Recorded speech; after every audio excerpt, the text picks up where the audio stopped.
রোজা রাখা অবস্থায় যদি কেউ ঝগড়াঝাটি করি, তাইলে আমরা শুধু রোজার বডি পাইছি, আত্মা পাই নাই। রোজার বডি পাইছি, রোজার আত্মা পাই নাই।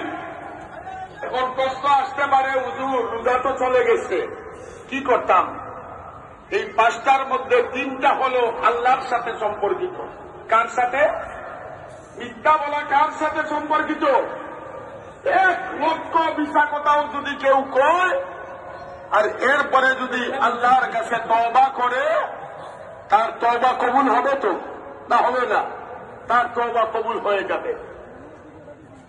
1 লক্ষ বার যদি কেউ কারোর সাথে ঝগড়াঝাটি করে, যার সাথে ঝগড়া করছে তার কাছে মাপ চাইয়া আল্লাহর কাছে মাপ চাইলে তাও আল্লাহ কবুল করবেন। কিন্তু 2টা বিষয় বন্দার সাথে সম্পর্কিত।